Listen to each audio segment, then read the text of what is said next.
ಮಹಾಮಳೆಗೆ ತೆಲುಗು ನಾಡು ತತ್ತರಿಸಿ ಹೋಗಿದೆ. ತುತ್ತು ಅನ್ನಕ್ಕಾಗಿಯೂ ಪರದಾಡುವ ಸ್ಥಿತಿ ನಿರ್ಮಾಣ ಆಗಿದೆ. ಸ್ಥಳದಲ್ಲೇ ಬೀಡುಬಿಟ್ಟ ಎನ್ಡಿಆರ್ಎಫ್ ತಂಡಗಳು ರಕ್ಷಣಾ ಕಾರ್ಯಾಚರಣೆ ನಡೆಸ್ತಾ ಇವೆ.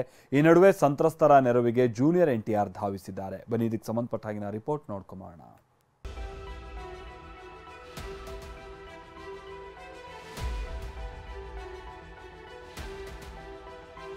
ರಸ್ತೆಯಲ್ಲಿ ಓಡಾಡಬೇಕಿದ್ದ ಕಾರುಗಳು ನಡುನೀರಿನಲ್ಲಿ ನಿಲುಕಿವೆ.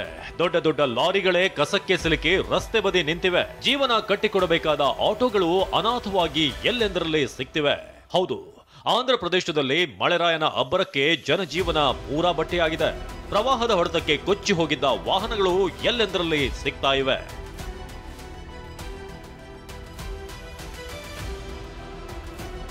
ಆಂಧ್ರ ಪ್ರದೇಶದ ಎನ್ಟಿಆರ್ ಜಿಲ್ಲೆಯಲ್ಲಿ ಪ್ರವಾಹ ಕೊಂಚ ತಗ್ಗಿದೆ. ಆದರೆ ಪ್ರವಾಹದ ಹೊಡೆತದ ಗಾಯ ಮಾತ್ರ ಇನ್ನೂ ಮಾಸಿಲ್ಲ. ರಭಸವಾಗಿ ಹರಿದ ನೀರಿಗೆ 10 ವಾಹನಗಳು ಕೊಚ್ಚಿಕೊಂಡು ಹೋಗಿದ್ವು. ನೀರಿನ ಪ್ರಮಾಣ ತಗ್ಗಿದ್ದಕ್ಕೆ ಪೊದೆಯಲ್ಲಿ 13 ಕಾರ್ಗಳು, ಆಟೋ ರಿಕ್ಷಾಗಳು ಪತ್ತೆಯಾಗಿವೆ. ಐತಾವರಂನಲ್ಲಿ ಹೆದ್ದಾರಿಯಲ್ಲಿ ಕೊಚ್ಚಿ ಹೋದ ವಾಹನಗಳು ಎಲ್ಲೆಂದರಲ್ಲಿ ಸಿಗ್ತಾ ಇವೆ.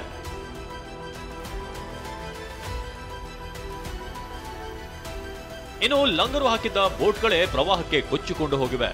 ಹೀಗೆ ನೀರಿನ ರಭಸದೊಂದಿಗೆ ಹೋದ 5ಕ್ಕೂ ಹೆಚ್ಚು ಬೋಟ್ಗಳು ವಿಜಯವಾಡದ ಪ್ರಕಾಶಂ ಬ್ಯಾರೇಜ್ಗೆ ಡಿಕ್ಕಿ ಹೊಡೆದಿವೆ. ಡಿಕ್ಕಿ ಹೊಡೆತಕ್ಕೆ ಬ್ಯಾರೇಜ್ನ ಕಾಂಕ್ರೀಟ್ ಬೀಮ್ಗೆ ಹಾನಿಯಾಗಿದೆ. ಇದರಿಂದ ಪ್ರವಾಹದ ಆತಂಕ ಮತ್ತಷ್ಟು ಹೆಚ್ಚಿದೆ.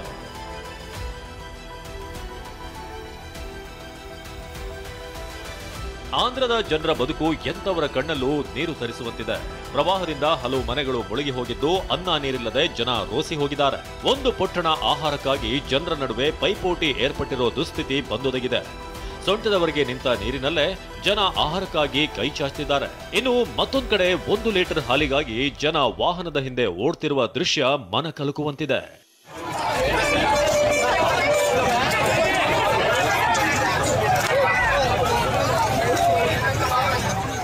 ಮನೆಗಳು ಸಂಪೂರ್ಣವಾಗಿ ಮುಳುಗಿ ಹೋಗಿದ್ದು, ಅನೇಕರು ಮಾಳಿಗೆ ಏರಿ ಜೀವ ಉಳಿಸಿಕೊಂಡಿದ್ದಾರೆ. ಹೀಗೆ ಮನೆ ಮಹಡಿ ಮೇಲಿದ್ದವರಿಗೆ ಹೆಲಿಕಾಪ್ಟರ್ ಮೂಲಕ ಆಹಾರ ಪೂರೈಕೆ ಮಾಡಲಾಗಿದೆ. ಇನ್ನು ಪೆಡಲಂಕ ಕೃಷ್ಣಾ ನದಿಯಲ್ಲಿ 62 ಜನ ಸಿಲುಕಿ ಒದ್ದಾಡ್ತಿದ್ರು. ಸ್ಥಳದಲ್ಲೇ ಬೀಡುಬಿಟ್ಟ ಎನ್ಡಿಆರ್ಎಫ್ ತಂಡ ರಕ್ಷಣಾ ಕಾರ್ಯಾಚರಣೆ ನಡೆಸಿದೆ. 2 ಬೋಟ್ಗಳ ಮೂಲಕ ಸಂತ್ರಸ್ತರನ್ನ ರಕ್ಷಿಸಲಾಗಿದೆ. ಇಬ್ರಾಹಿಂ ಪಟ್ಟಣದಲ್ಲಿರುವ ಪುನರ್ವಸತಿ ಕೇಂದ್ರಕ್ಕೆ ಶಿಫ್ಟ್ ಮಾಡಲಾಗಿದೆ.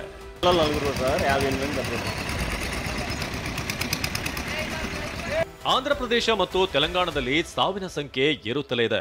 ಭೀಕರ ಪ್ರವಾಹಕ್ಕೆ ಆಂಧ್ರದಲ್ಲಿ 17 ಮಂದಿ, ತೆಲಂಗಾಣದಲ್ಲಿ 16 ಮಂದಿ ಉಸಿರು ಚೆಲ್ಲಿದ್ದಾರೆ. ರಾಜ್ಯದಲ್ಲಿ 5,000 ಕೋಟಿ ನಷ್ಟ ಆಗಿರುವುದಾಗಿ ಸಿಎಂ ರೇವಂತ್ ರೆಡ್ಡಿ ತಿಳಿಸಿದ್ದಾರೆ.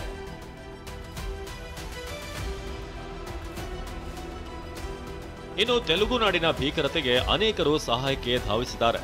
ಸಂತ್ರಸ್ತರ ಸಂಕಷ್ಟಕ್ಕೆ ನಟ ಜೂನಿಯರ್ ಎನ್ಟಿಆರ್ ಮಿಡಿದಿದ್ದಾರೆ. ಆಂಧ್ರ ಮತ್ತು ತೆಲಂಗಾಣದ ಸಿಎಂ ಪರಿಹಾರ ನಿಧಿಗೆ ತಲಾ 50 ಲಕ್ಷ ದೇಣಿಗೆ ಘೋಷಣೆ ಮಾಡಿದ್ದಾರೆ. ಭಾರೀ ಮಳೆಯಿಂದಾಗಿ ತೆಲುಗು ರಾಜ್ಯಗಳಲ್ಲಿ ಇತ್ತೀಚೆಗೆ ಸಂಭವಿಸಿದ ಪ್ರವಾಹದಿಂದ ನಾನು ಮನನೊಂದಿದ್ದೇನೆ. ಈ ದುರಂತದಲ್ಲಿ ತೆಲುಗು ಜನರು ಬೇಗ ಚೇತರಿಸಿಕೊಳ್ಳಲಿ ಎಂದು ದೇವರಲ್ಲಿ ಪ್ರಾರ್ಥಿಸುತ್ತೇನೆ. ನನ್ನ ಕಡೆಯಿಂದ ಆಂಧ್ರ ಪ್ರದೇಶ ಮತ್ತು ತೆಲಂಗಾಣದ ಸಿಎಂ ಪರಿಹಾರ ನಿಧಿಗೆ 50 ಲಕ್ಷ ದೇಣಿಗೆ ಘೋಷಿಸುತ್ತಿದ್ದೇನೆ. ಇನ್ನು ಮಹಾರಾಷ್ಟ್ರದಲ್ಲೂ ಮಳೆ ಅವಾಂತರ ಮುಂದುವರೆದಿದೆ. ಹುಸ್ಮಾನಾಬಾದ್ನಲ್ಲಿ ನೀರು ರಭಸವಾಗಿ ಹರಿತಿದ್ರು. ಬೈಕ್ ಸವಾರರು ಸೇತುವೆ ದಾಟೋಕೆ ಪ್ರಯತ್ನ ಪಟ್ಟರು. ಈ ವೇಳೆ ಬೈಕ್ ಸಮೇತ ಕೊಚ್ಚಿ ಹೋಗ್ತಿದ್ರು.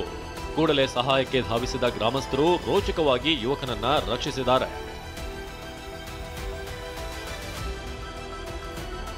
ಆಂಧ್ರ ಮತ್ತು ತೆಲಂಗಾಣದ ಜನರು ಮಳೆಯ ಹೊಡೆತಕ್ಕೆ ತತ್ತರಿಸಿ ಹೋಗಿದ್ದಾರೆ. ಪ್ರವಾಹದ ಪರಿಸ್ಥಿತಿ ಕೊಂಚ ತಗ್ಗಿದ್ರೂ ಸಂಕಷ್ಟಗಳ ಸುಳಿಗೆ ಸಿಲುಕಿದ್ದಾರೆ. Bureau report, TV9.